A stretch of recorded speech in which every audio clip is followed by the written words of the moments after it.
Ah, entiendo. Ajá. Ahí estamos. Por lo menos vamos a usar lo que nos da la Dirección General de Escuela, ¿no?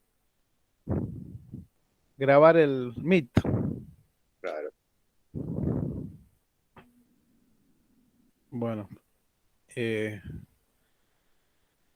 ya me está actualizando cosas. La tecnología es autoritaria. Si no, chau. Mira, ahora se le ocurre actualizar. Además, son cosas que quedan en pantalla, ¿no? Quedan grabadas. Bueno, muy bien. Bueno, no hay ninguna duda. El profesor Raúl, No, sigo esperando eh, los trabajos, chicos. ahí, Eh, ahí, ahí entra Tamara. Sí, profe, espero esta semana ya poder entregarlo. A mí me Bueno, falta leer el de... levantá la mano derecha, poné sobre, sobre el libro, a ver, ahí sobre el lastre. tienen la manito ahí, ¿sí? La Cuando manito levantada, juró ante Dios y todo. la manito, Ah, está bien. manito arriba, manito abajo. Bueno, son cosas de de la tecnología, ¿no? ¿Qué te Bueno, parece? muy bien, vamos a hacer un repaso general y vamos a ver Buffer y luego vamos a ver algunos videos que los voy a ir comentando yo, ¿sí? Pero vamos a hacer un repaso general hasta Buffer, sobre todo para poder, digamos, sintetizar o integrar todos los temas que venimos viendo. Por lo tanto, va a ser una síntesis más que nada de todo lo que vimos, ¿sí? Nos va a permitir refrescarnos un poquito sobre los contenidos y de todas maneras este video lo voy a subir, va a quedar grabado, ¿sí? Así después ustedes o los que no están presentes lo pueden, lo pueden ver o volver a ver. Esto por ahí es lo que tiene de interesante, ¿no? Poder grabar la clase que después la pueden repetir varias veces. Bueno, muy bien, voy a presentar, ¿sí? Pantalla.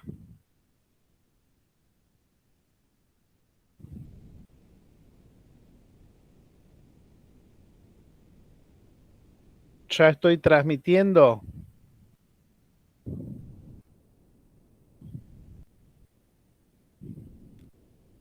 Ahí se ve. ¿Se ve? Sí, se ve, profe.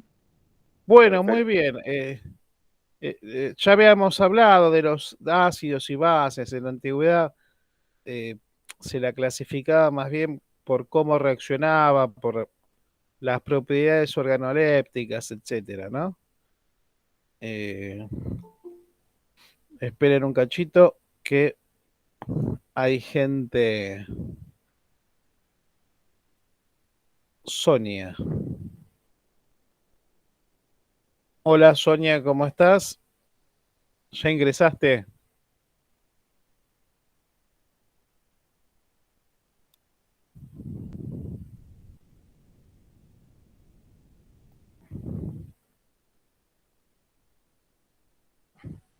Bueno, las definiciones de Arrhenius en realidad hoy tienen, no es que tengan poca validez, sino que los postulados y las definiciones se van, digamos, van cambiando y se van modificando para adaptarse mejor a las explicaciones, ¿no? De la realidad. Pero bueno, si no hubiese sido por Arrhenius, no estaríamos hablando hoy de ácidos y bases. Bueno, da algunos ejemplos, ¿no? Tal vez la teoría, digamos, protónica de Bronsted y Lowry sea la más importante para esta materia, ¿no? Para los sistemas acuosos. Ya sabemos que para Bronsted un ácido es una especie que tiene tendencia a ser un protón y una base la acepta, ¿no? Y acá lo podemos ver con el ejemplo del ácido acético. Entonces el ácido acético lo que va a hacer es cederle un protón al agua, el agua va a quedar convertida en hidróneo y se va a formar el anión acetato. Ahora, ¿qué sucede? En un sistema ácido-base, en realidad siempre existe, en el caso del ácido acético, va a tener su base conjugada, que es el acetato, ¿no? Y en el caso del agua, que actúa como base porque acepta el protón, va a tener su ácido conjugado, que es el catión hidróneo o protón o como lo quieran definir. Por eso se habla de par ácido conjugado, ¿sí? El ácido cuando se disocia va a producir una base. Esa base es justamente el par base conjugado del ácido. Bueno, entonces, con la teoría de Bronsted lo que se explica también es el comportamiento básico del amoníaco, ¿no? Que no lo estoy permitiendo ver. Acá van a observar que el amoníaco, ¿sí? Acá está acuoso, en realidad acá hay un error, ¿sí? Porque en realidad lo que va a pasar es que el amoníaco es un gas. Cuando se disuelve en agua, reacciona y va a formar el hidróxido de amonio. Entonces el amoníaco acepta un protón, forma el catión amonio y el agua va a formar oxidrilo. De esta manera se explica con la teoría de Bronsted que el amoníaco es una base. ¿Sí? ¿Alguna duda hasta acá? ¿Dudas?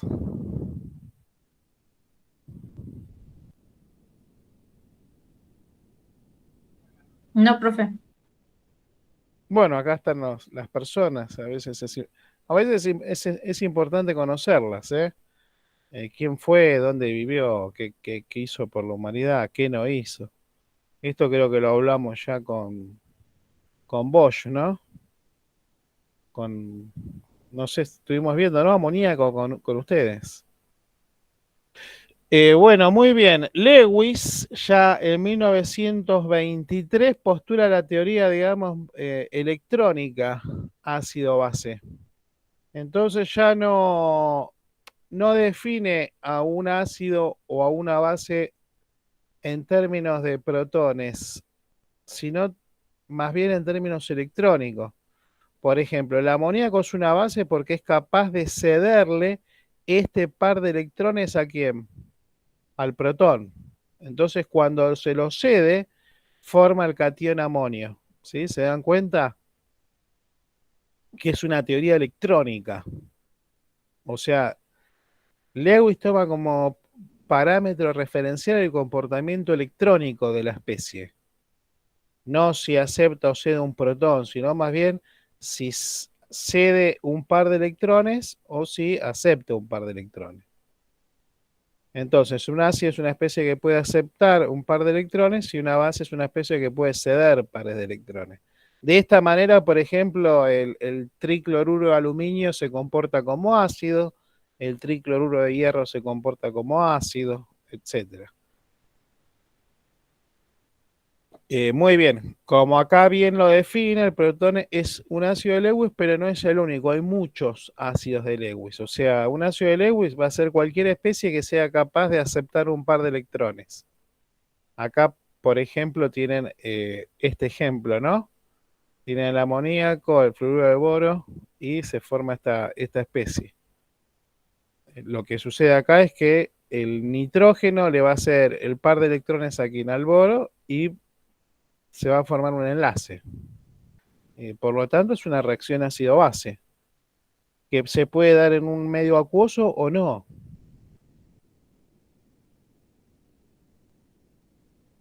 Hablamos de la autoprotólisis del agua también, ¿no? Porque el agua tiene este comportamiento muy particular, que pues, se puede comportar como ácido, como base, por lo tanto tiene unas características de anfótero, y cuando se digamos, ioniza o se autodisocia, lo que va a formar son cationes hidróneos y aniones oxidrilos en la misma concentración. Por eso el pH del agua, el pH hipotético del agua, es 7.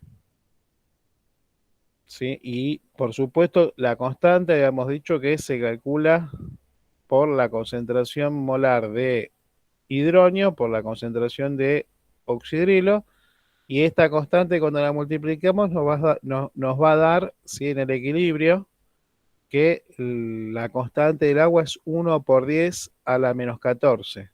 ¿Por qué? Porque tenemos 1 por 10 a la menos 7 de hidróneo y 1 por 10 a la menos 7 de oxidrilo.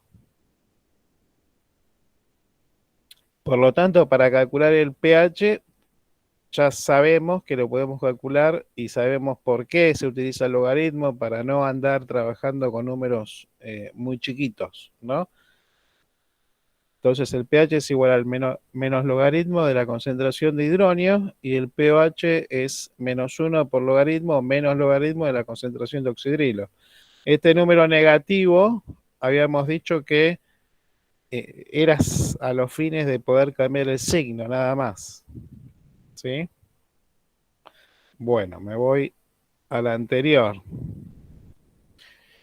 Por lo tanto, si el menos logaritmo de 10 a la menos 14 es igual al menos logaritmo de hidróneos menos logaritmo de oxidrilo, se entiende que esta resolución matemática nos va a dar que 14 es igual a pH más pOH, ¿sí? Por esta razón.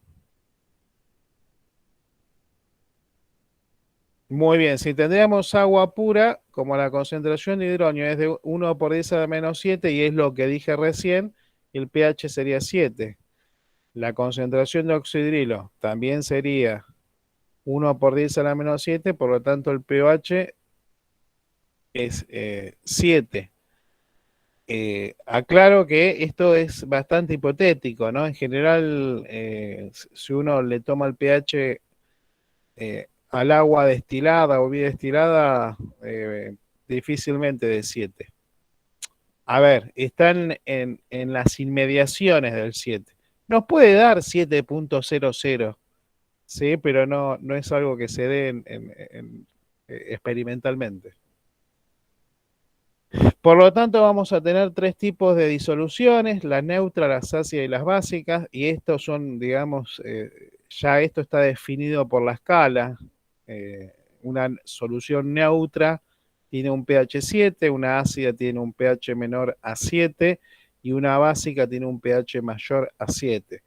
Y a veces hay algunos interrogantes, si por ejemplo existe un pH negativo o un pH mayor a 14, ¿no? Pero bueno, este es un debate, porque a veces en algunos ejercicios inclusive aparecen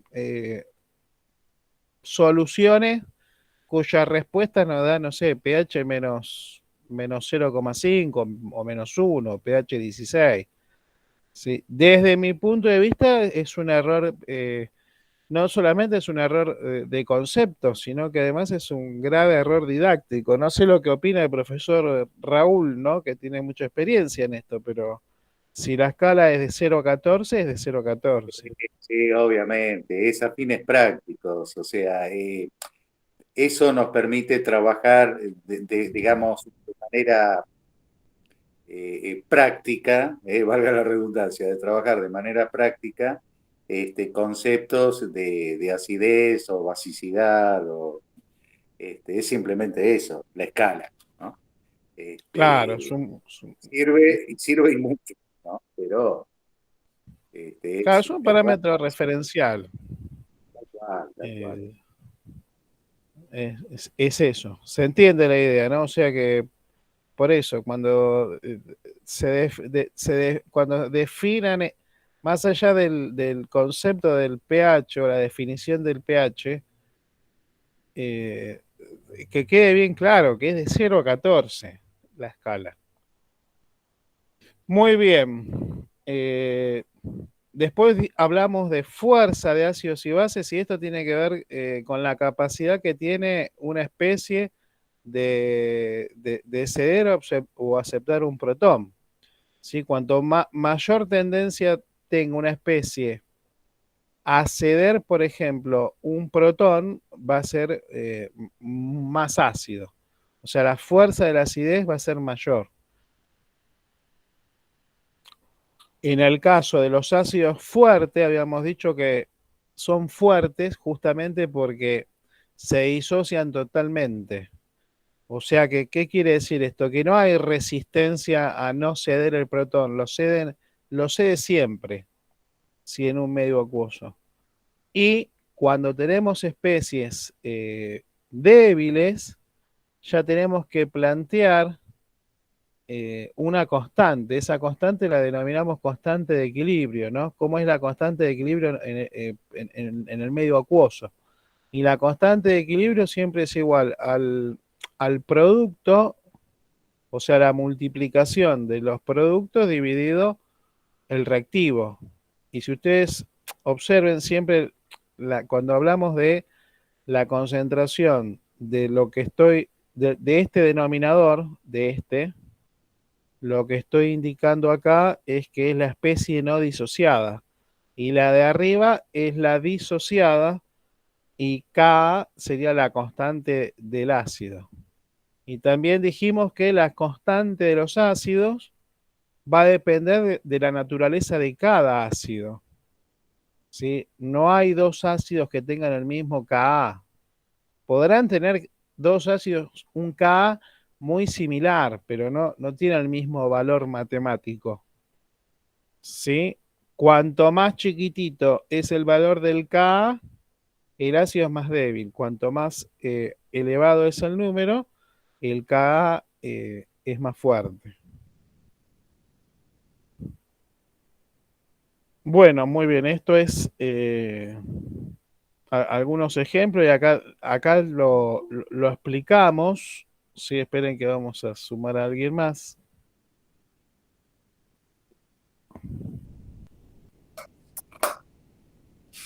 ¿Cómo estás?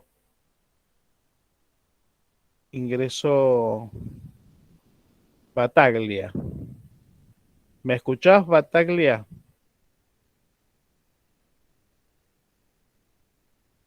Hola. Hola, profe, sí. Ah, bueno, por las dudas, a lo mejor no me escuchaba.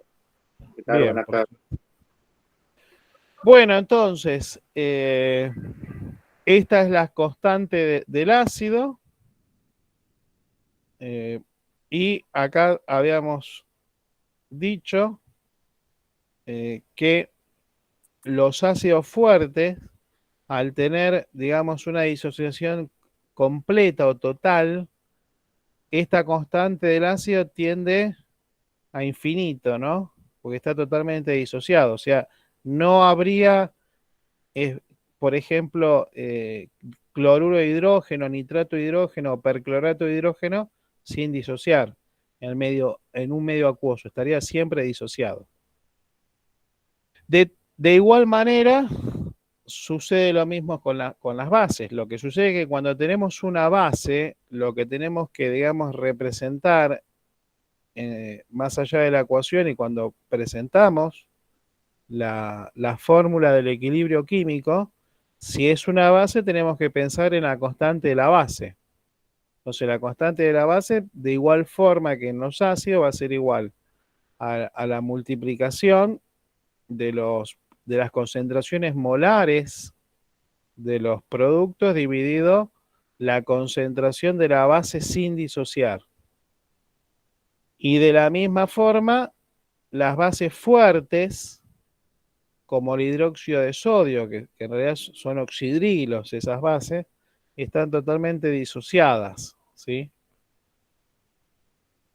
Y en un parácido base conjugado, siempre la constante del ácido y la constante de la base están relacionadas con las constantes del agua, ¿sí? ¿Por qué? Porque si ustedes observan lo siguiente, para esta constante de la base va a ser igual a la constante del ácido conjugado de la base por la base sobre la base sin disociar por las concentraciones de hidronio. No, si ustedes observan, acá lo que termina ocurriendo es que la constante de la base va a ser igual a la constante del agua sobre la constante del ácido.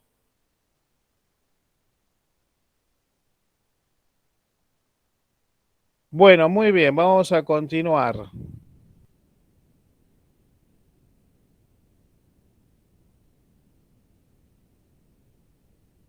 De la misma manera, matemáticamente se llega a la misma conclusión, ¿sí? Porque acá se cancelan, ¿sí?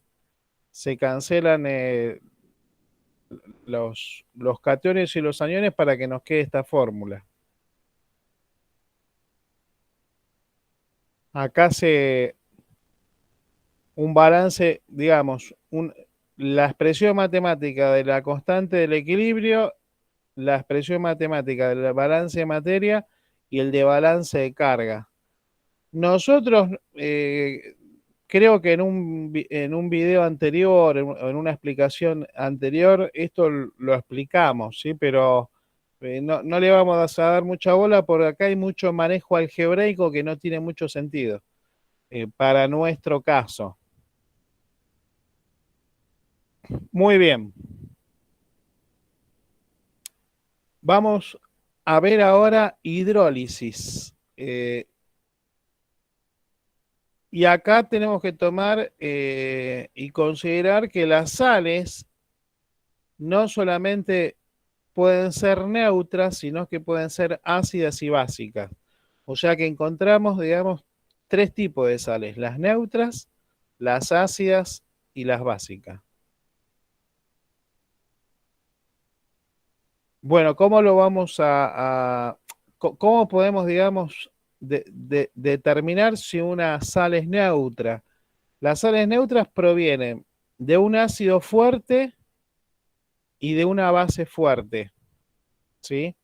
Las ácidas provienen de un ácido fuerte y una base débil.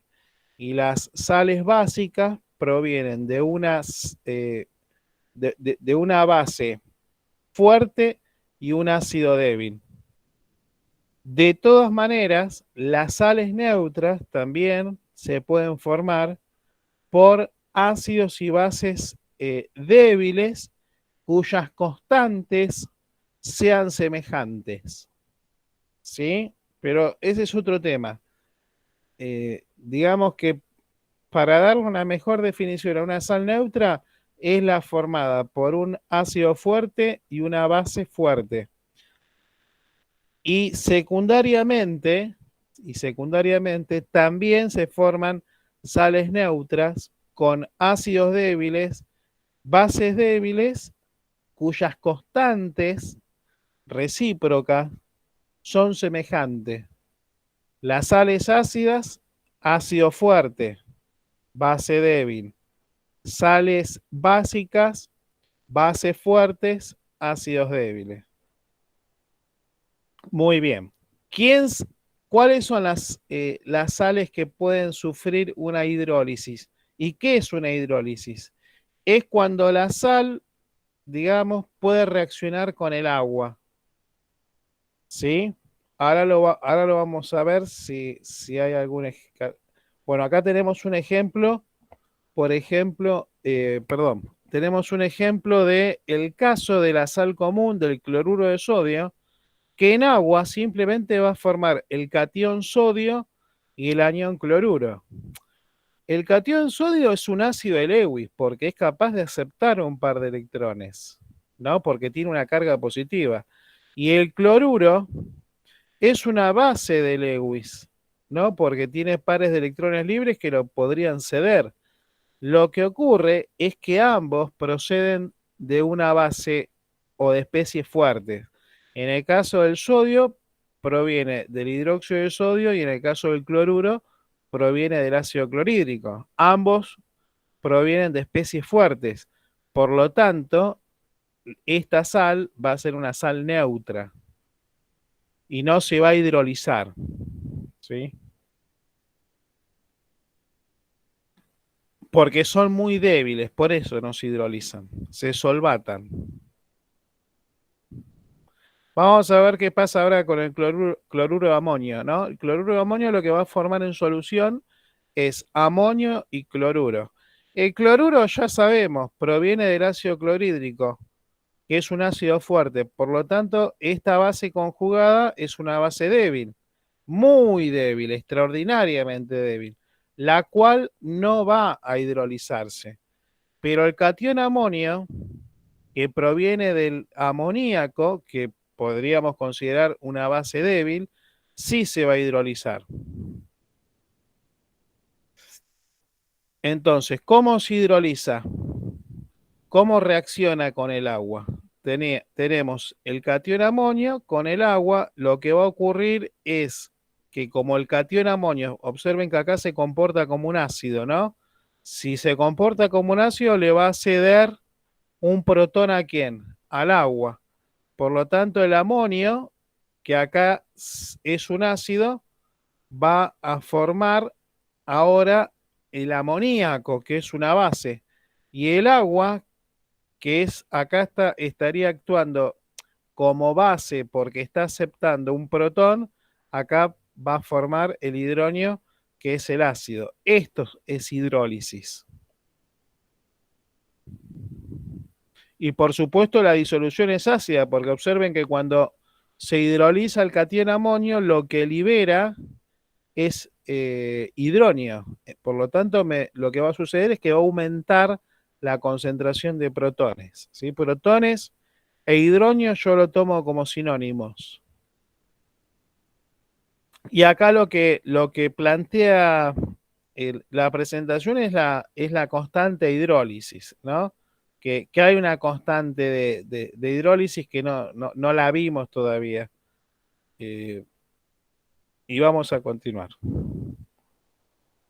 En este caso tenemos acetato de sodio. El acetato de sodio proviene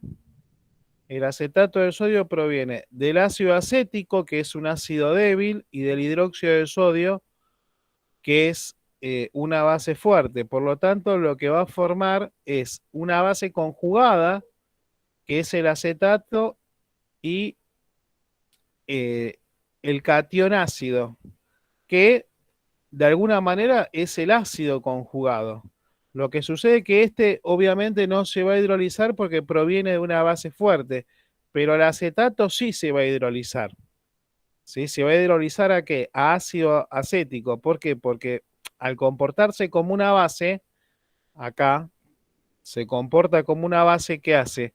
Acepta un ¿qué? Un protón. Al aceptar un protón, el acetato forma el ácido acético y libera oxidrilo. ¿Sí? ¿Alguna duda hasta acá?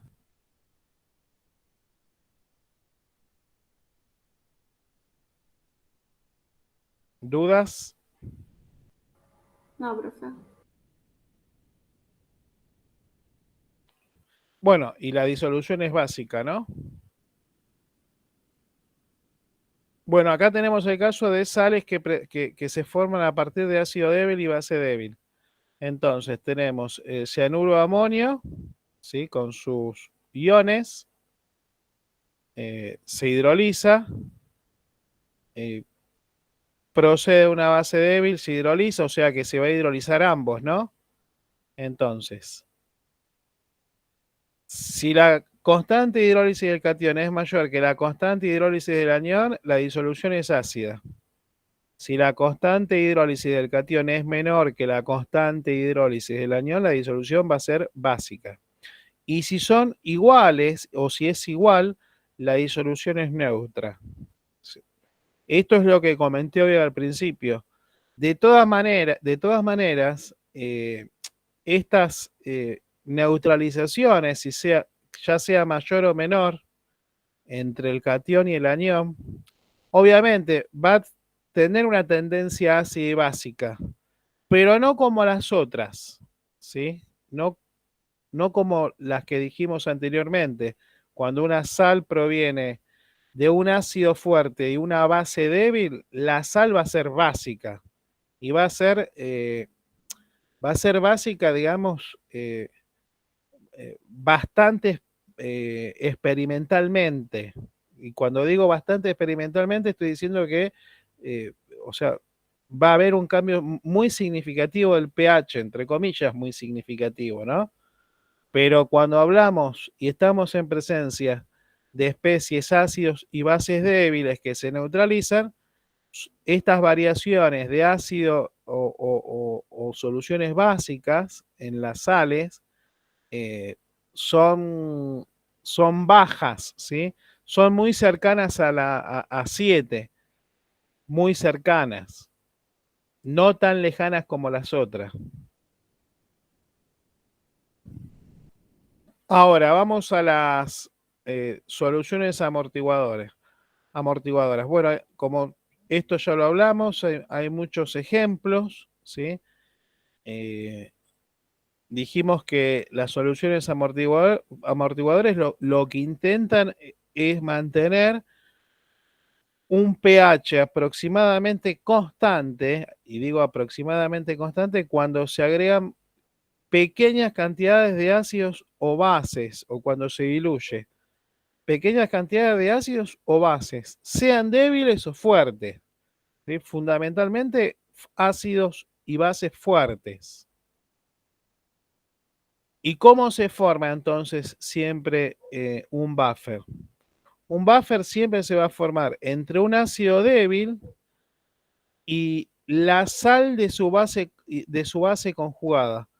Esto lo podríamos nombrar según este ejemplo, ¿no?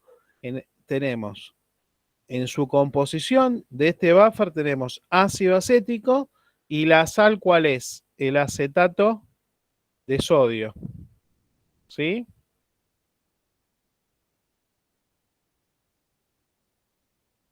Entonces, cuando tenemos una solución de un ácido, digamos, débil, con el agua en el equilibrio se va a formar hidronio y el anión. Este anión, que proviene del ácido débil, en realidad es la base conjugada. Y justamente es este anión el que va a reaccionar, por ejemplo, con el protón para volver a formar el ácido, el ácido débil. ¿Se entiende esto? O sea, ¿cómo es que actúa un buffer? Si tenemos, si tenemos, por ejemplo, una sal, acetato de sodio, lo que vamos a tener en solución, como el acetato de sodio es un electrolito fuerte, lo que vamos a tener es mucho acetato en solución. Por lo tanto, ese acetato lo que nos va a permitir es justamente neutralizar a los protones. Y si tenemos ácido acético, lo que nos va a permitir es neutralizar los oxidrilos. Ese es el mecanismo, digamos, de amortiguación que tienen los sistemas buffer.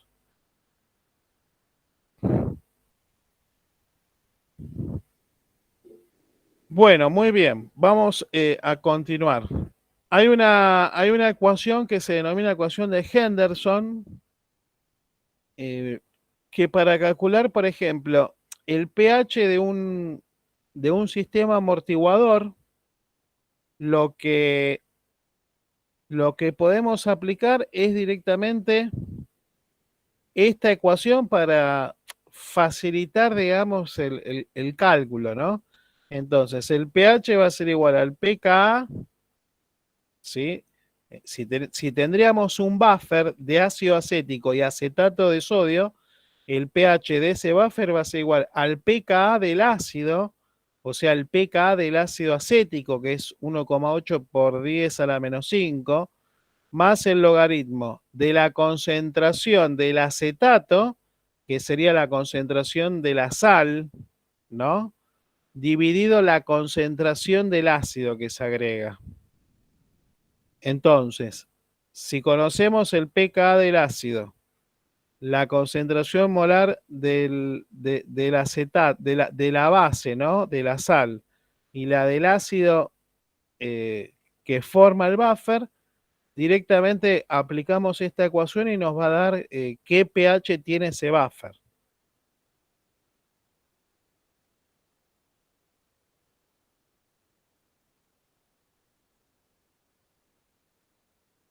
Y obviamente que es una... esto después lo vamos a ver. Muy bien. En general, los buffers actúan en una unidad, ¿sí? ¿Qué significa en una unidad? Que si yo tengo, por ejemplo, un buffer de pH, no sé, digo cualquier cosa, 4, me lo puede amortizar. De 4 a 5 o de 4 a 3. Después se puede disparar, pero de todas maneras va a depender de las concentraciones de la sal o del ácido.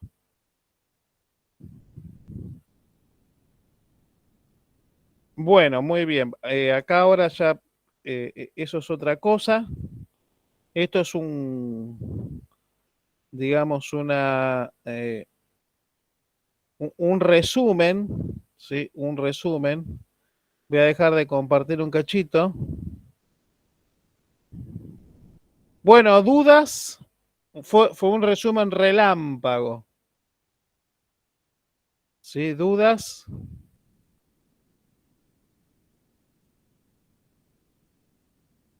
Nadie habla. Sí, hablen, por favor. Profe, o sea que esto de las soluciones reguladoras de buffer se dan en ácidos fuertes, ácidos o bases fuertes y débiles en las dos, en las fuertes también, o solo yo pensaba que era No, para débiles. no, los buffers se forman a partir de especies débiles, sean ácido o bases débiles, y la sal de su ácido o de su base conjugada. A ver, el ácido benzoico es un ácido débil. ¿Y cuál es su sal? Benzoato de potasio, por decir algo.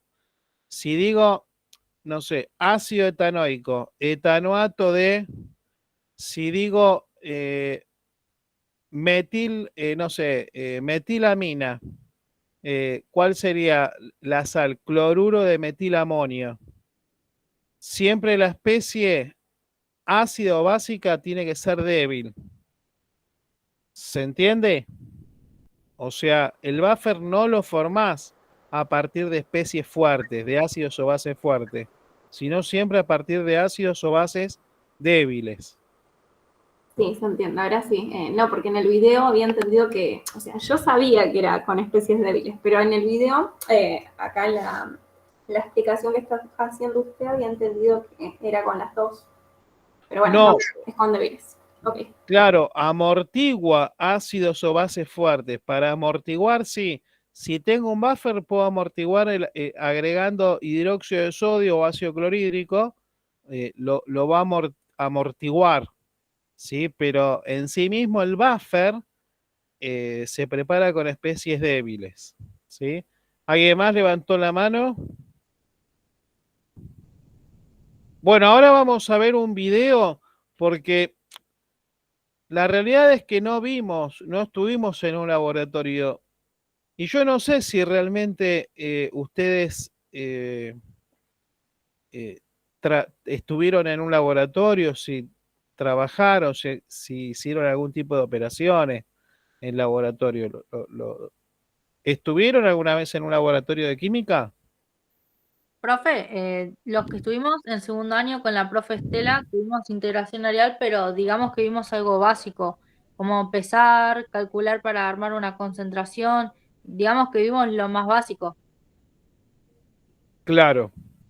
O sea, fue lo Bueno, mismo, pero por lo menos pudimos tener algo, que otros años no pudieron tener esa práctica, pero digamos que en claro, muchos laboratorios no pudimos tener.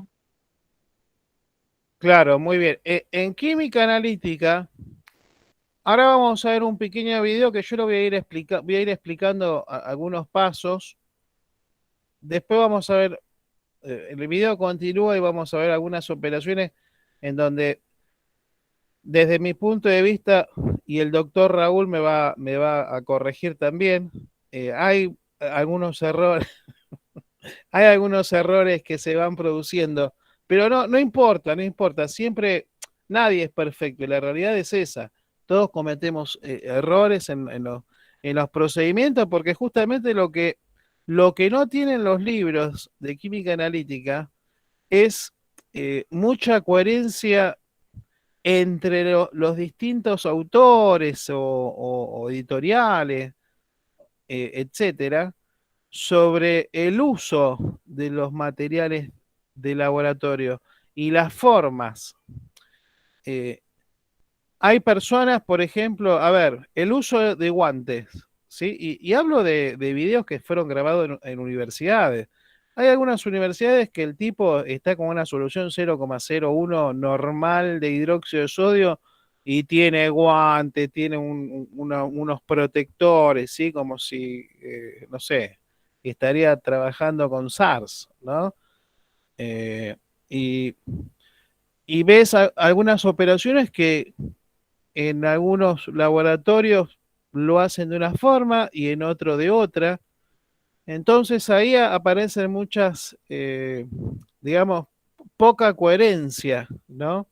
Y esto se debe a que en realidad las habilidades prácticas se desarrollan dentro del trabajo de laboratorio.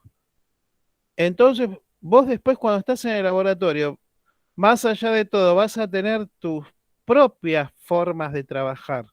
No, esto es más o menos como que él trabaja en un taller mecánico, muy entre comillas, ¿no?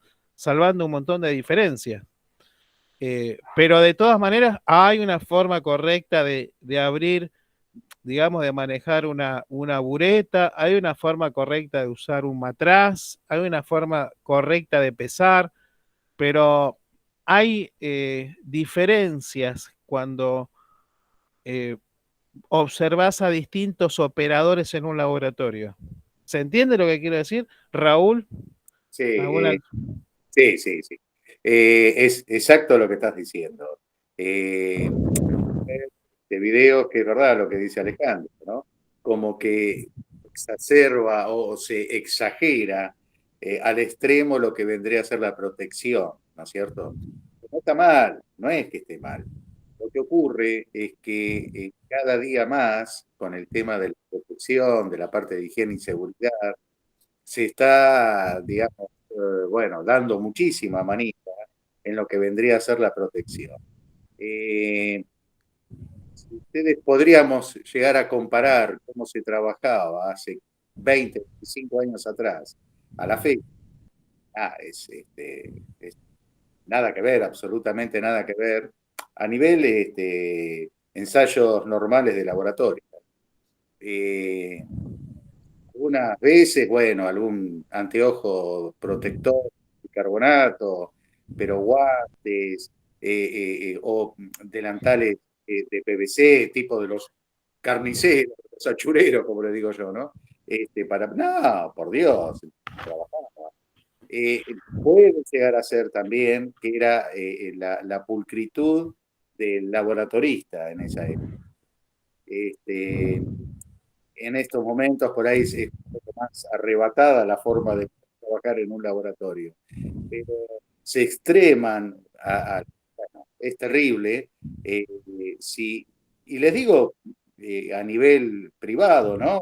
En el trabajo de laboratorio.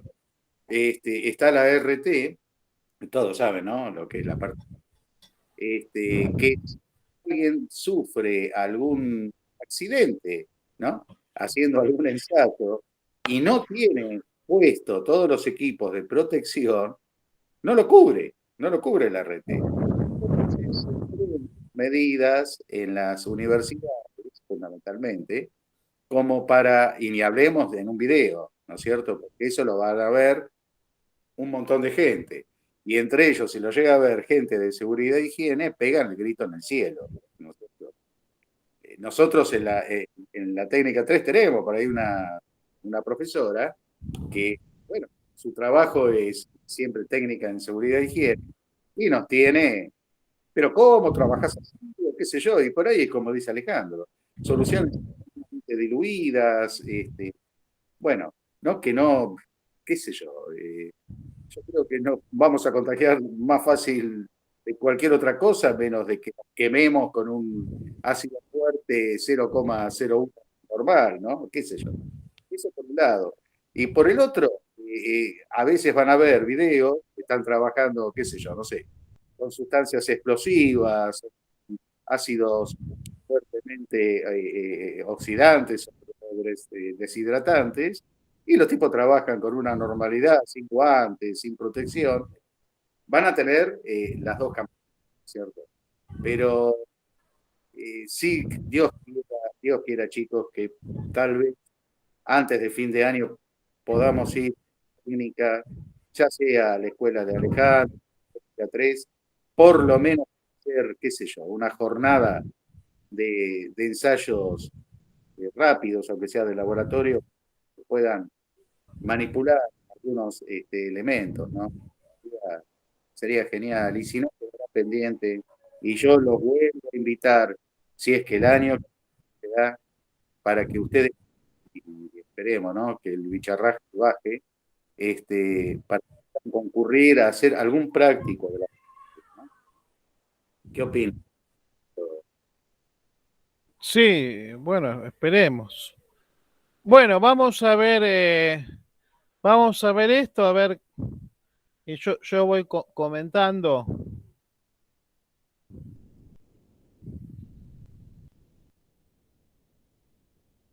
Bueno, yo no sé si se escucha, no se escucha el sonido, ¿no? Las distintas técnicas en masa y volumen. Número 3, tenemos... ¿Me escuchan? Ahí se escucha un poco, pero a ver. No, pero ¿se ve El bien el video no se video? escucha. No Del se video no escucha se el video. escucha, profe. Todavía no se escucha. Bueno, muy bien. Entonces, no, es que justamente quiero que no se escuche para que lo explique yo. No porque yo lo explique mejor que la persona que está en el video, sino para que se entienda bien lo que está haciendo. Sí, Acá, porque sale medio cortado, vale, por eso el video. ahí sale. Bueno, esa es la gradilla, esta es una probeta, ¿sí? La probeta, ahora vamos a explicar qué es cada cosa. Esto es un soporte universal, un vaso de precipitado, ¿sí? Tiene una pipeta ahora en la mano, ahora tiene una varilla de vidrio. ¿Sale bien el video? Un Erlenmeyer o vaso cónico, la propipeta, un embudo, una cápsula de porcelana y bueno, y elementos de agarre, ¿no? Pinzas. Pinzas. eh, bueno, acá tenemos una balanza mecánica y una electrónica. No son balanzas analíticas, eso es un densímetro que es para medir densidades. Ahora lo que va a agarrar es una solución en un matraz aforado. Tenía un poquito de zinc y ahora voy a explicar los materiales. Hago un stop simplemente para preguntar si se ve el video. Sí, profesor, bien. Sí, se ¿Se ve ve bien. bien? Sí, se ve. Sí, se Muy ve bien. bien. Bueno, acá lo que hay es una probeta. Probetas las hay de 25, de 50 mililitros, de 250, de 500 mililitros, de 1 litro. Es para medir volumen de líquidos. Esto es una bureta, se utiliza mucho en química analítica para titular. Observen que es un cilindro de vidrio muy largo que está graduado y lo está agarrando. Observen cómo agarró el robinete ¿sí? Que lo agarra de este lado, en realidad tendría que cruzar la mano para el otro, pero bueno, al margen de eso, está graduado, es volumétrico, da mediciones de volumen bastante exacto. Esto es un vaso de precipitado que sirve para agitar, para disolver, para calentar, etcétera. La cacerola del O- laboratorio. Claro. Esto es una, le llaman bagueta, pero es una varilla de vidrio que sirve para agitar.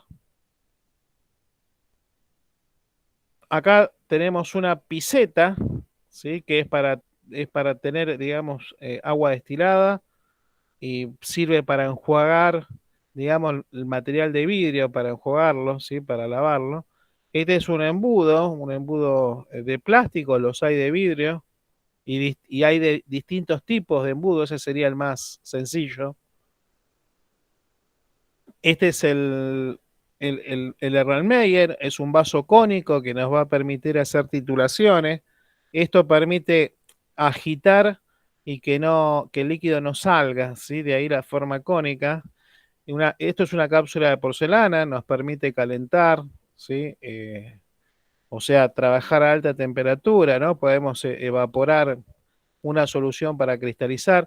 Este es el soporte universal con la bureta. Es- estos, esta agarradera de bureta se llama portabureta, ¿sí? Siempre tiene que ser muy, digamos, estar paralela al soporte, ¿no? Porque la medición tiene que ser exacta. Bueno, esto es un tubo de ensayo. En un tubo de ensayo podemos, justamente es para hacer cualquier tipo de ensayo, se puede calentar, ¿sí? En general no se calienta con las manos, sino que hay una pinza para agarrar y calentar a mechero, por ejemplo, directo. Esa es la gradilla, acá se depositan los distintos tubos de ensayo. Si en un tubo de ensayo podés hasta incluso quemar un pedacito de madera o hacer una reacción de neutralización. O sea, nos va a permitir hacer cualquier tipo de ensayo. Si es para uso general. Bueno, esto es una pinza metálica, es para agarrar los tubos. Hay algunas que es de madera, ¿sí? Las de madera son como broches con una parte alargada. Eso a veces es incómodo trabajar porque se quema, ¿no? Si es de madera. Esta es una pipeta graduada, nos va a permitir, digamos, medir volumen de líquidos. Los hay de 1 mililitro, de 5, de 10, dependiendo de la capacidad de la graduación, y se utiliza siempre una propipeta, que es lo que tiene ahora en la mano. Si la propipeta tiene 3 válvulas, ¿sí? Una para generar un vacío, que es donde está el puntero, con una, lo que hago es succionar, donde está la S, succiona, aspira, ¿sí? Bueno, ahora lo está explicando, ¿no? Con eso genero el vacío. ¿Sí? Se aprieta esa valvulita y me queda el vacío en esa esfera.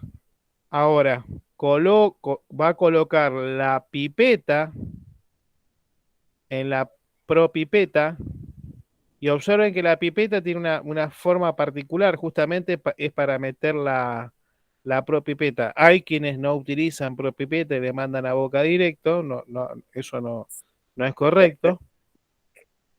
Ahí va a succionar, ¿sí? Siempre se debe succionar desde el centro del líquido, ¿sí? Lo va a succionar con la letra S, succión, o sea, el líquido ahí va a subir.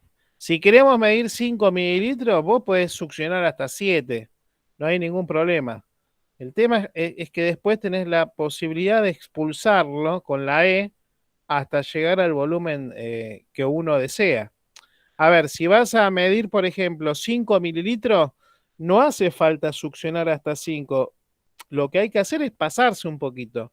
Y después, digamos, lo definís bien, lo llevas bien, ¿sí? Expulsando de a poquito.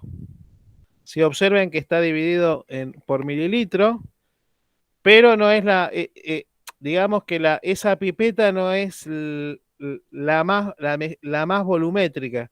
hay pipetas que son aforadas, ¿no? A 1 mililitro, a medio, a 2, a 5. Bueno, acá lo que va a explicar es cómo medir un volumen con una probeta.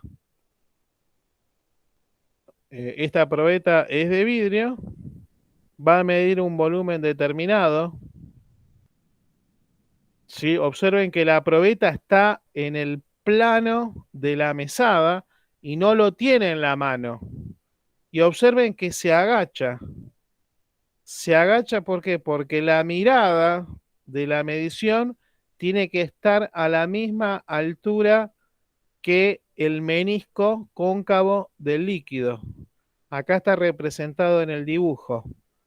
Porque si vos lo mirás de arriba o de abajo, no tenés una lectura exacta. Eso es lo que estaría explicando ahora, me imagino, ¿no? O sea, se mide de acuerdo a la representación del dibujo de recién.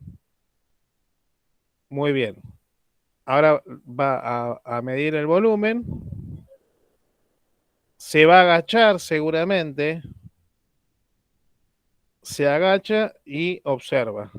Y la piseta nos va a permitir medir con cierta, digamos, precisión. Ahora va a transferir ese líquido a la bureta, pero observen, y lo voy a poner de nuevo, observen que acá no levanta el embudo, ¿sí? Al embudo hay que levantarlo un poquito. ¿Por qué? Porque siempre queda, obviamente el espacio vacío no existe acá, porque hay aire. Entonces, ese aire es desplazado, ¿por qué? Por el líquido. ¿Y hacia dónde va el aire? Hacia arriba. Entonces me puede llegar a generar algo en el embudo, ¿sí? Digo, se puede llegar a volcar algo desde arriba. Entonces se levanta un poquitito para que pueda salir el líquido, perdón, el aire. Bueno, muy bien. Ahí explica lo mismo, ¿sí? Y en este caso es todavía más necesario hacer, se hace más necesario hacer esta lectura, ¿sí? ¿Por qué? Porque al ser un cilindro de menor, digamos, diámetro, ¿sí? Más fino, este menisco cóncavo es más pronunciado, ¿sí? Entonces, el líquido, o sea, tiene que la parte, digamos, inferior de esta curva tiene que, digamos, tomarse la lectura desde acá, ¿sí?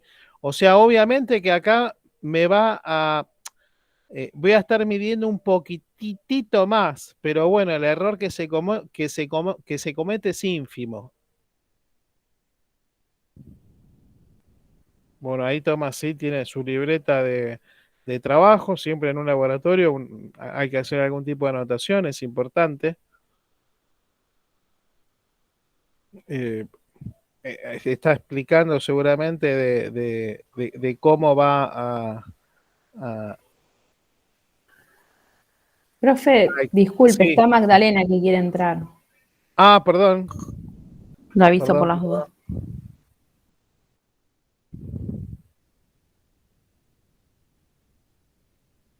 Ahí estamos, ¿cómo están?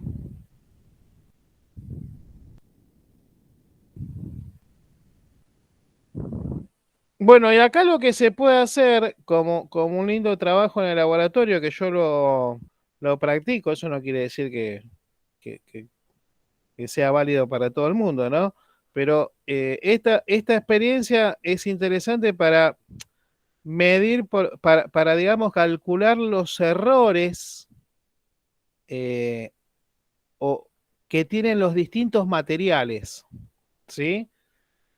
Volumétricos o no. Por ejemplo, el vaso de precipitado no es un material volumétrico. Entonces, a veces es interesante medir, no sé, 20 mililitros en un vaso de precipitado, transferirlo a una probeta y después transferirlo a una bureta o al revés, ¿no? medir 50 mililitros en una bureta, transferirlo ¿a dónde? A la probeta y después a un vaso de precipitado o a un matraz y ver cuáles son las diferencias, ¿no? Ahí se van a dar cuenta que es muy sustancial la diferencia.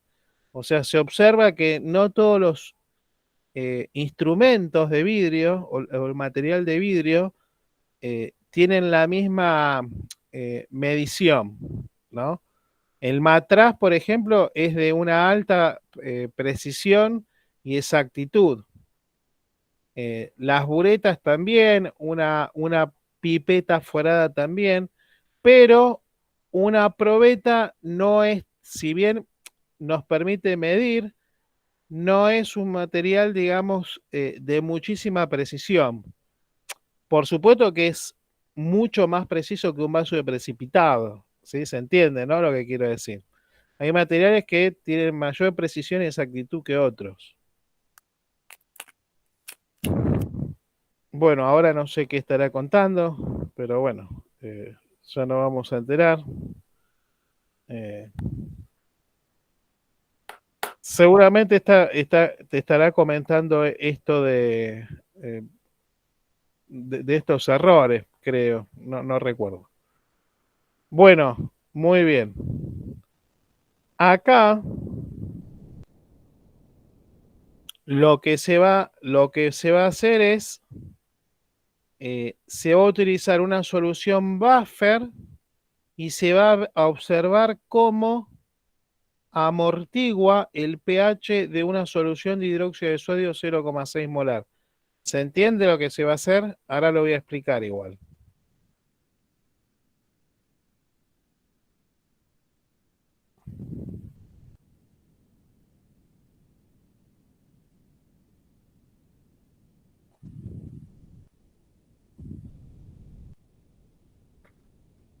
Bueno, acá está colocando el buffer, que es el acetato de sodio. Según lo vi hoy al video, está tomando un volumen de 50 mililitros, lo cual en realidad tendría que haber utilizado un matraz, ¿no? Si quiere medir 50 mililitros de una solución en una técnica analítica, lo más confiable es medir ese volumen con un matraz, ¿sí? Aforado a 50. Pero bueno, no importa, no quiere decir que no se pueda hacer con una probeta, pero sería mejor con una probeta.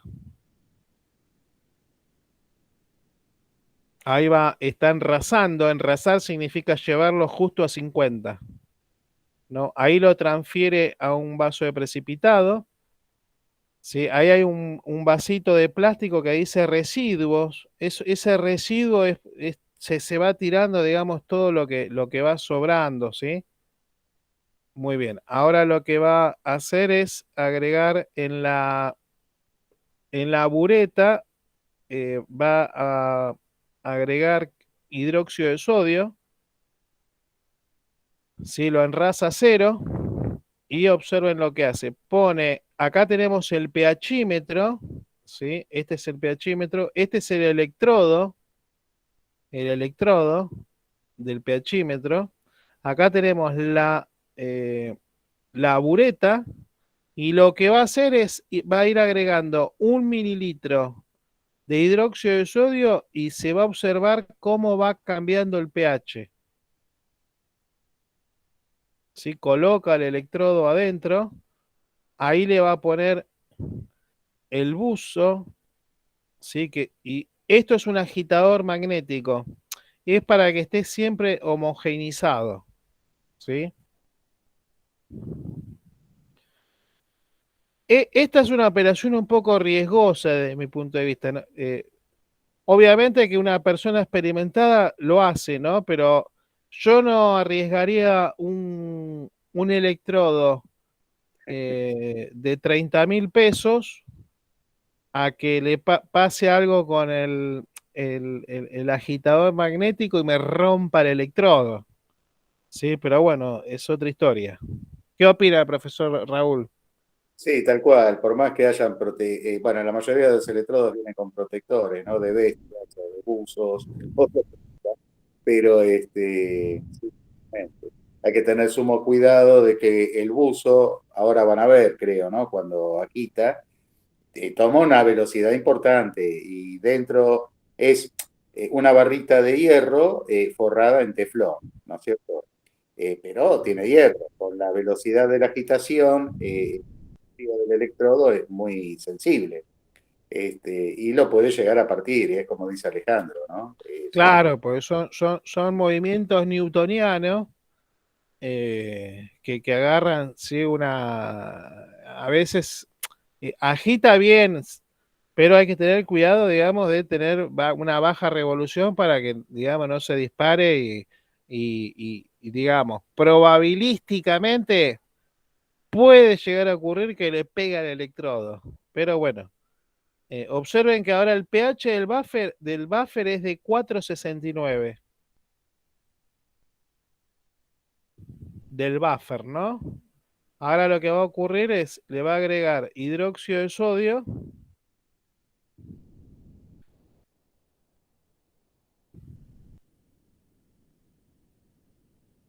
y ahora subió a 4,70, a 4,80, bueno, sigue subiendo. No sé si seguirá agregando hidróxido de sodio, pero de 4,69 estamos en 5,01, 5,37, 46, 48.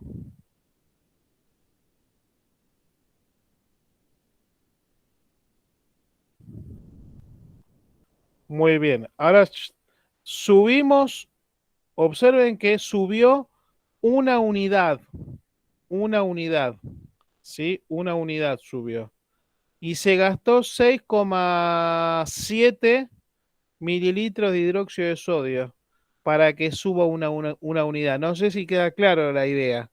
O sea, teníamos el buffer en 4,69, creo. Agregó 6,7 mililitros, ¿sí? Tenemos el número 6 acá. 6,5, 6, 7, ¿sí? Llegó hasta acá. Y el pH cambió en una unidad hacia arriba porque se agregó una base. O sea, está amortiguando, ¿sí?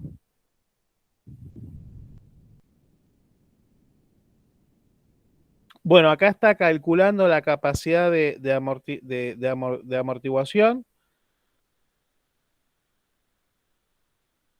Sí, partió de una concentración 0,6 molar, gastó 6,7 y el volumen de la disolución era de 50 mililitros.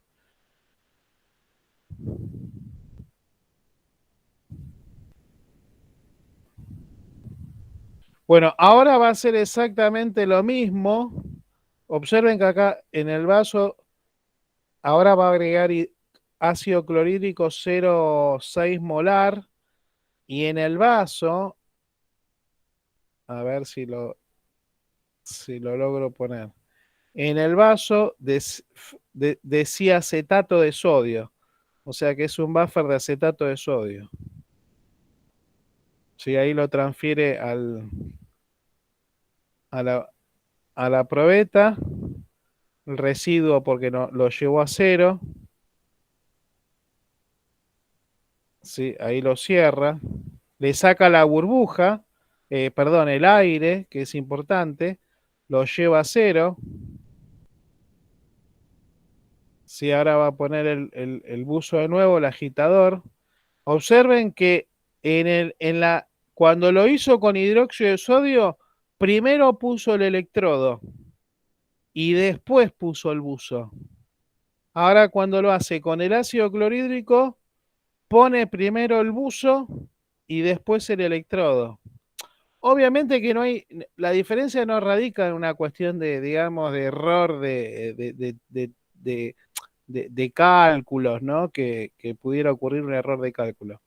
Sino que el error principal acá es que vos no podés poner el electrodo y después mandar el buzo, tirar el buzo. ¿Sí? Porque en un descuido por ahí cuando tiraste el buzo rompiste el electrodo. Acá se trata simplemente de tratar de buscar las formas prácticas de generar los menos problemas posibles. ¿Se entiende, no? El concepto. Esto no lo vas a encontrar en un libro. En un libro no te va a decir tire o deposite el buzo. Esas cosas tienen más que ver con la habilidad que uno va adquiriendo y los criterios, sobre todo de cuidado, etcétera, que uno va tomando dentro de un laboratorio. Y después observen otra cosa también muy interesante. Por lo menos en el video nunca enjuagó nada. Nunca enjuagó, por ejemplo, el electrodo. Al electrodo lo tenés que enjuagar. Bueno, ahí lo mide. Como estamos agregando un ácido, ¿sí? Bueno, parte de 470 o 468, porque ahí paró el pH a 23 grados Celsius, empieza a agregar gota a gota ácido clorhídrico y obviamente el pH va a bajar, ¿no? La idea es que baje hasta 3,69, creo, ¿sí? Y ver qué volumen se gastó.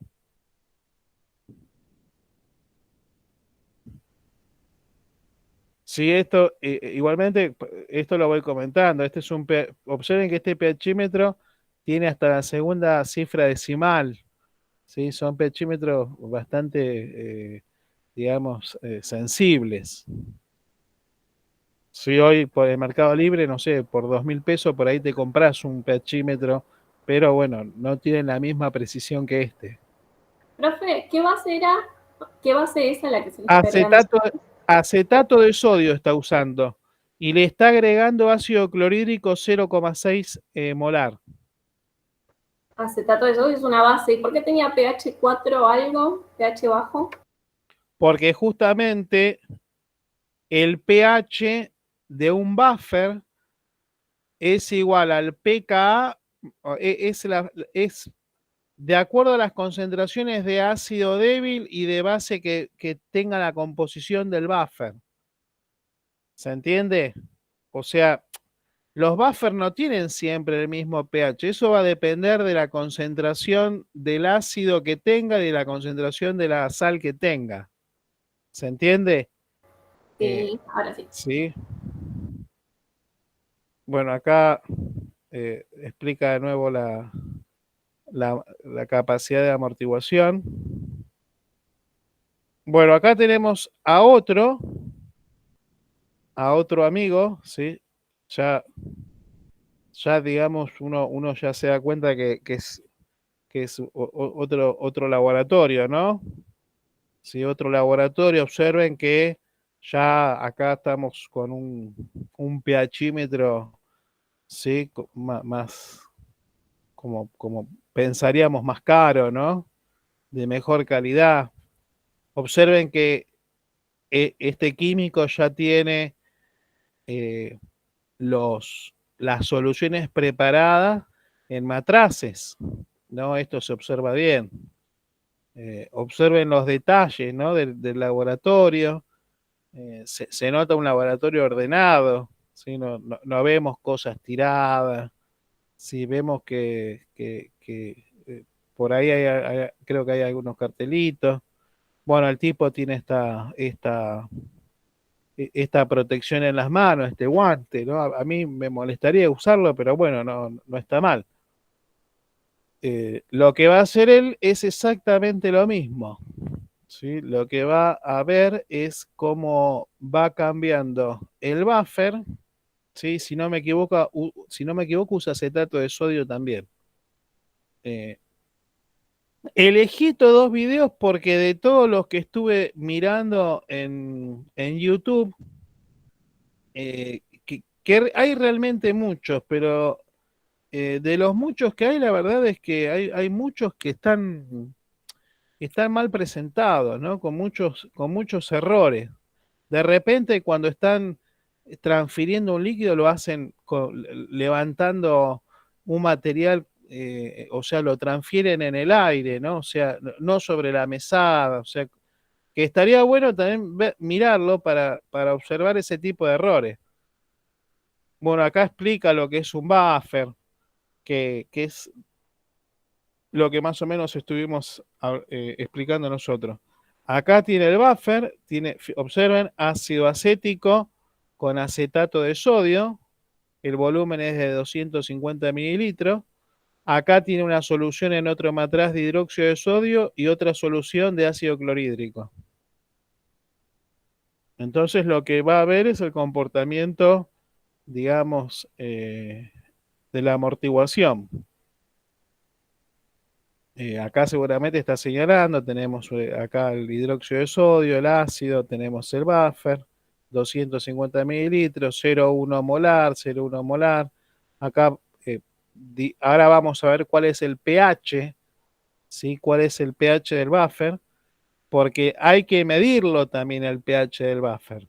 Más allá de que cuando uno prepare el buffer, lo puede preparar calculando las cantidades, después hay que verificarlo a eso.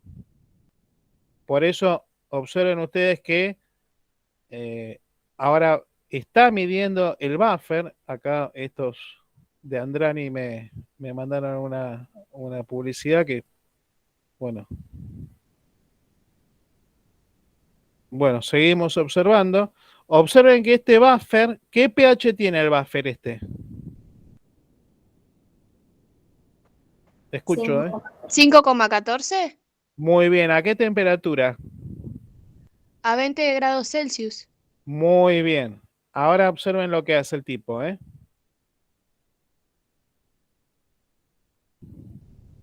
Muy bien. Saca el pHímetro y le agregó 1 mililitro de un ácido a una base.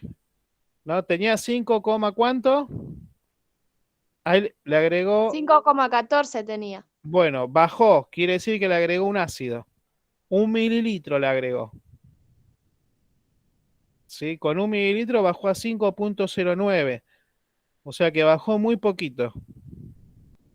Le agregó otro mililitro, 5,04.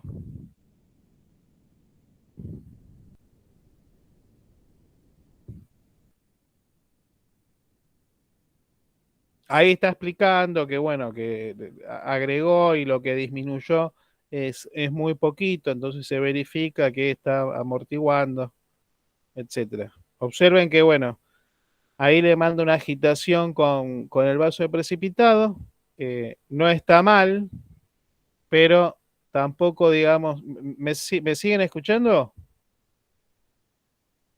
Sí, profe. Sí, Sí. porque se me fue Sí, profe. se me terminó la batería del celular. Ahora va a medir de nuevo. Bajó a 4, estaría en 4,99. Sí. Sí. A ver. ¿Vieron que el pHímetro acá dice pH en el display? Dice pH en el display, donde está el puntero. Muy bien.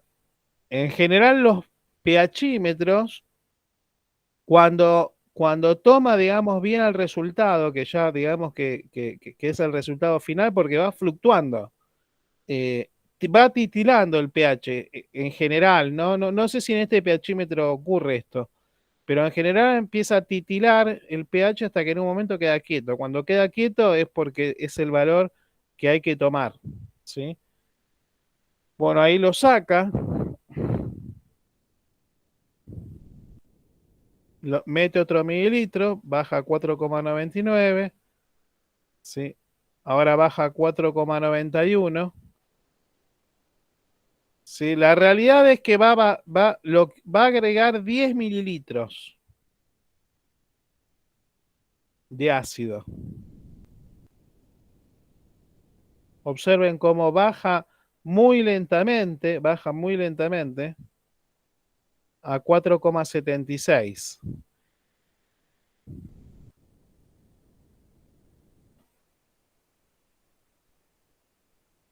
Sí. Ahí termina, ahí agregó los 10 mililitros finalmente, 4,72. Sí, o sea que lo que hace es amortiguar bastante. Ahora lo que va a hacer es, en lugar de usar un buffer, va a poner solamente agua destilada. para que se vea. Inicialmente, ¿cuánto dijimos que tenía? ¿Se acuerdan? 5,14. 5,14. De 5,14, bueno, está ahora en cuánto, no, ahora tiene el agua destilada. 5,14, ¿no? Había quedado. Sí, sí. Ahí pone los 10 mililitros, mide y bajó a 4,73. De 5,14 a 4,73 en 10 mililitros. ¿Sí? Con una solución 0,1 normal o molar de ácido clorhídrico. Ahora lo que va a hacer es, va a agregar 10 mililitros, pero no va a poner el buffer, va a poner el agua destilada. Observen que acá el agua destilada está marcando, si no veo mal, 7,08. Sí, Sí, profe, ese es el que número. está, digamos, está Sí, bastante, está marcando justo ese número. estaba marcando bastante bien, ¿no? Y le va a agregar, creo que primero va a agregar el ácido, para ver cómo cambia el pH, ¿no? Le va a agregar creo que 10 mililitros, ¿sí? Ahí clavó en 7,1. Le agregó 10 mililitros, creo que 10 mililitros, no sé si, me parece que 5 le agrega primero. Pero observen que le agregó un poco y bajó a 4,5, 4,6. ¿Sí? Ahora lo va a sacar y va a poner un poquito más de ácido. ¿Sí? Va a terminar poniendo 10 mililitros. Ahí pone los 10 mililitros. ¿Sí? Mide 2,23. O sea que observen que si hubiese puesto esos 10 mililitros solamente en agua destilada, se va a 2,21. Sin embargo, con el buffer, ¿sí? Amortiguó bastante. Y después termina haciendo lo mismo, pero con una base, ¿sí? Termina haciendo lo mismo, finalmente explica qué son los buffers y da algunas explicaciones más. Y el último video, ahí está agradeciendo alguna cosita buena. Este video lo que hace es explicar cómo se calibra un pHímetro, porque es muy importante calibrar un pHímetro. Para calibrar un pHímetro o prepararse digamos, el buffer muy adecuadamente o en realidad lo que tendrías que hacer es comprar el buffer, ¿sí? Un buffer comprado es un buffer que está certificado, ¿sí? Se debe, no es que se puede, se debe tener un buffer 4, 7 y 10. Entonces, este es un pHímetro, digamos, de alta gama, por decirlo de alguna manera. ¿Sí? Tenemos acá el electrodo, ¿sí? Con la sonda. Bueno, ahí como en realidad es la empresa, te explica todo lo que trae un cable USB porque lo podés conectar a la computadora. Ahora te va a mostrar los buffers, ¿sí? Estos son los buffers, los distintos buffers a distintos pH. Tenés una solución para, digamos, para mantener el electrodo siempre hidratado, ¿sí? Si no me equivoco, es cloruro de potasio 1 molar, ¿no, Raúl? 3 molar. 3 molar, cloruro de potasio, ¿no? 3 molar. Sí. Para tener el electrodo, digamos, siempre de última, si no tenés cloruro de potasio 3 molar, bueno, déjalo en agua, ¿sí? Pero nunca seco, ¿sí? Nunca sin que esté humectado, ¿sí? Porque tiene una membrana semipermeable el electrodo. Bueno, acá tenemos la piseta. Bueno, va a explicar cómo se calibra, ¿sí? Para las personas que compren este modelo, ¿se entiende? Porque no todos los pHímetros se van a calibrar de la misma manera. todo va a depender del modelo, de la marca, de la gama del pHímetro, etcétera. Pero por lo general consiste en prenderlo, ¿sí? Enchufar el electrodo, ahí estaría, digamos, en una condición de tomar pH simplemente, o sea que vos lo podrías usar y te tomaría. Acá pone calibrar, la función calibrar. Ahora te va a poner un setup, ¿sí? Que lo que va a hacer ahora es borrar toda la calibración anterior. Y lo que hace el pHímetro es, cuando pone calibrar de nuevo, lo que hace es buscar, fíjense en que tiene el buffer de 7.01, ¿sí? El buffer 7.01. O sea que, fíjense, 7.01 está marcando 6,90, ¿no? Ahora va a empezar a agitar un poquito y lo que hace el pHímetro automáticamente lo va a corregir a 7.01. ¿Vieron que marca 6,90? Ahora lo llevó, ¿sí? El mismo pHímetro se corrigió porque lo reconoce al buffer.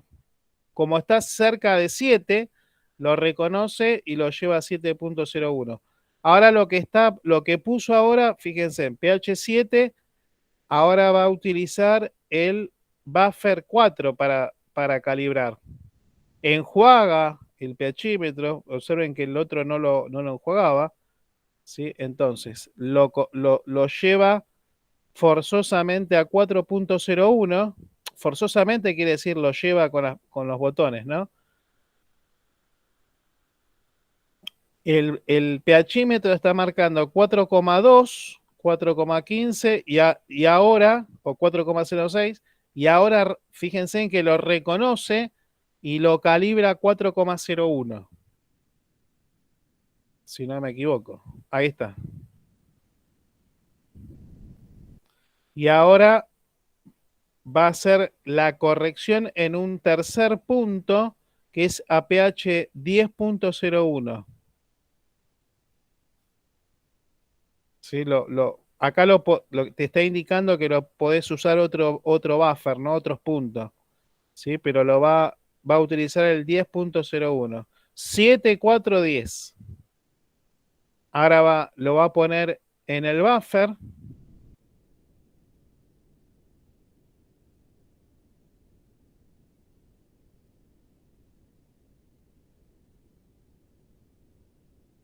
Acá ya registró el 4 y el 7. Faltaría el 10.01, ¿no? Ah, lo corrigió en 2 puntos. Ahí lo que está haciendo es midiendo el pH, creo que de un vino. ¿Sí? ¿Quedó claro esto? Esto es para que ustedes vean o sea, cómo es un pHímetro. ¿Se entiende cómo se hace en un laboratorio? Porque si no, esto queda como una charla que no terminamos viendo nada. ¿Sí? Sí, profe. Bueno, ¿dudas?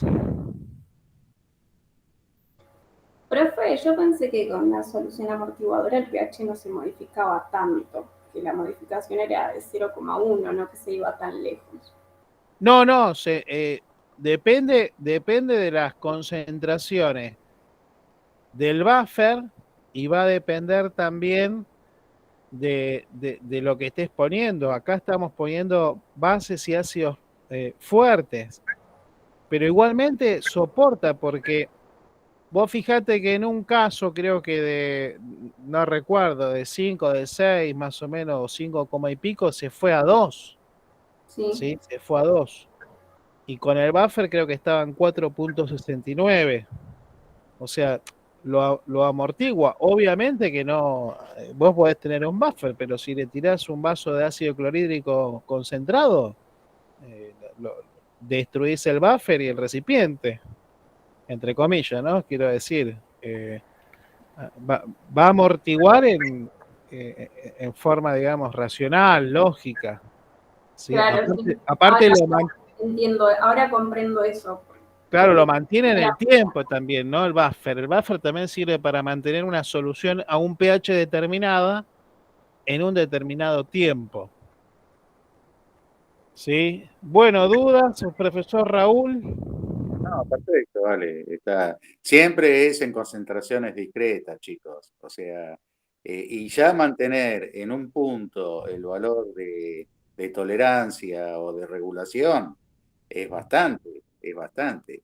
Y un punto de pH no, por ahí no significa un cambio muy grande del sistema, ¿no? De lo que se está trabajando. No, muy bueno, Ale, muy bueno. La verdad que muy bueno. Bueno, ¿dudas?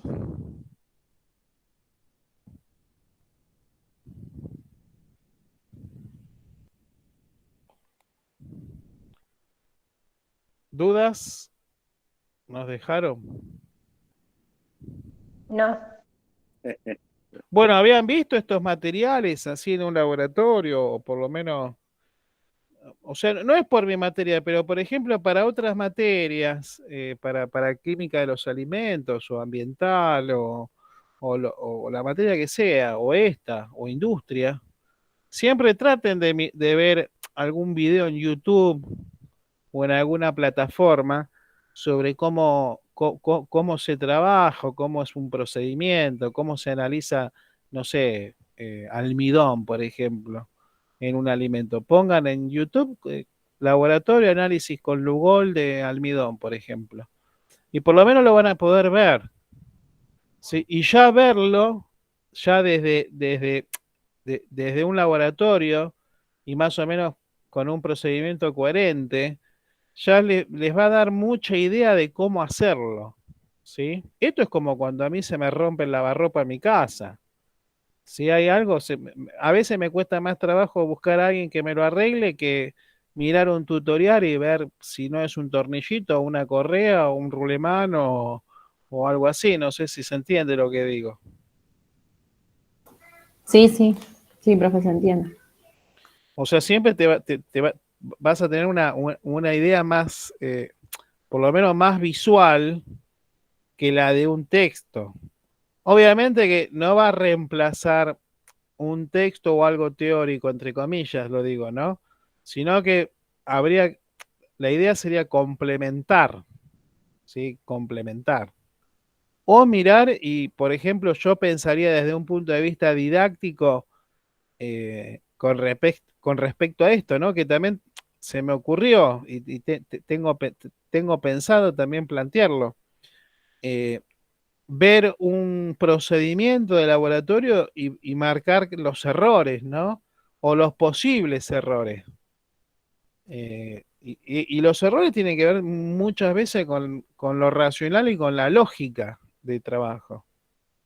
¿Sí? ¿Se entiende? Si vos ves una persona que está trabajando en el laboratorio y tiene el pelo largo y hay un mechero prendido y se da vuelta y vos ves que, sí, que la llama está a 5 centímetros de incendiarse la persona, obviamente que percibís que hay un peligro, ¿no? O un solvente, por ejemplo, una botella que dice, no sé, etanol y hay un mechero prendido y está cerca. Es, es, es fácil darse cuenta que es un peligro, ¿no?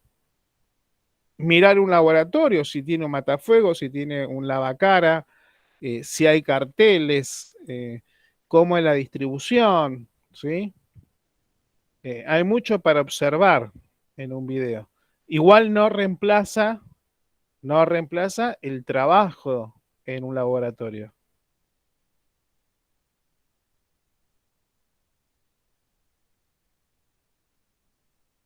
Bueno, Raúl, ¿algo? No, no, pero está interesante si podemos conseguir tal vez, o algo que los chicos quieran profundizar, algún videíto que por ahí los chicos quieran a partir de esto, ¿no? Como, digamos, como inicio de poder observar si ellos tienen alguna inquietud sobre algún tipo de ensayos, una cosa así, lo podríamos buscar, Ale, y mostrarlo o subirlo al Claro, ¿no? Por lo Claro, menos, o hacerlo, o que haga alguna experiencia dentro de claro, las posibilidades en la casa, claro, dentro de lo que se puede hacer. claro. Sí, obvio, sí. ¿Sí? Por ahí una cromatografía se puede llegar a hacer. Ujú. Pero va de acuerdo a la inquietud de ellos también, ¿no? Lo que, Claro. ¿Alguna vez pusieron un huevo en vinagre? No, no, nunca. No, nunca. ¿Alguna puso un huevo No. en vinagre? Bueno, tarea, No. tarea, tarea de Eddie 2, que me auto. Autorizado, autorizado. Si me autoriza el profesor Raúl, eh, pongan pongan un huevo, bueno, hay que gastar un huevo, ¿no?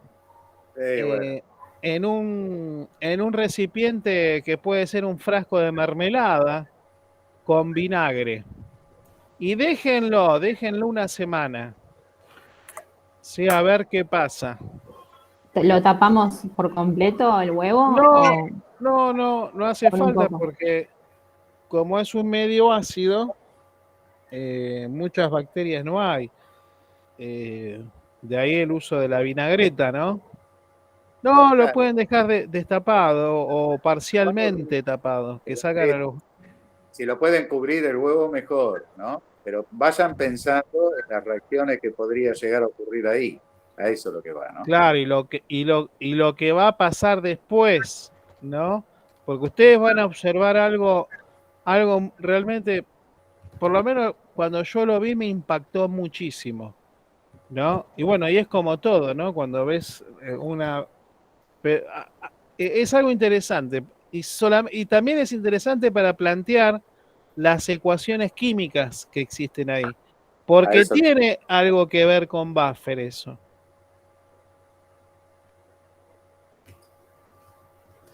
Bueno, ¿sí? Acuérdense en un huevo crudo, ¿no? Un huevo crudo con vinagre en un frasco de mermelada, ¿sí? Cerrarlo un poquito, pero dejar también un poquito de espacio, ¿no? Para que por si se libera algún gas. Pero no lean nada a priori, ¿eh? No lean nada, porque si no, no tiene sentido. No lean nada, no miren nada, no observen nada. O sea, hagan de cuenta que tienen que poner, esto tienen que hacer, el huevo, vinagre, Vinagre en un blanco, ¿no? vinagre blanco, y después, bueno, después si quieren presentar las imágenes, ¿sí? A ver qué quedó, qué piensan que pasó, si algo pasó, a ver qué es la cáscara. Me acuerdo en Técnica 3, en un año, ¿no? Walter, creo que Walter Fernández, que es un profesor, el ingeniero Walter Fernández, claro, quería hacer algo con las cáscaras, ¿no? Del huevo. No sé si te acordás o si te comentó alguna vez. A mí Sí, por algo. lo menos, Sí, sí. claro, porque hay tanto desperdicio de cáscara de huevo que a lo mejor sirve para algo, ¿no? Eh, bueno, eh, ¿les pareció interesante? La verdad es que no quise aburrir demasiado, ¿no? Porque si no después esto por ahí es muy teórico, mucha explicación de cuentas y dejamos de lado por ahí otros aspectos interesantes. Profe, en mi caso me pareció interesante el video porque salimos un poco de lo que es los números y eso y lo vemos más reflejado en la práctica laboratorio. No sé, en mi Claro. caso, yo como que lo entendí mejor y se vio la diferencia, cómo amortigua la solución. En el caso de los videos que mostró, para mí estuvo bueno. Bueno, bueno, después voy a subir algunas resoluciones de los problemas de buffer, ¿sí? para Bueno, mí también, profe, estuvo bueno porque me dio a pensar cosas en las que venía errada. sí, y yo creo que más allá también de clarificar muchas cosas, también te da te abrís un cuadro, digamos, de imagen de lo que es un laboratorio, de lo que es un instrumento. Capaz que a mí a veces me pasa, por ahí a veces me decís algo y me imagino una cosa, como yo podría decir, y bueno, no, se mide con un pHímetro. Y a lo mejor uno no se hace una imagen de lo que es un pHímetro porque nunca lo vio, o un laboratorio, los materiales que estaban presentes ahí, o la misma persona, la química o el químico que estaba ahí presente, cómo era el laboratorio, cómo operaban, ¿sí? Cómo trabajaban, etcétera. Bueno, nos estamos viendo en el próximo encuentro.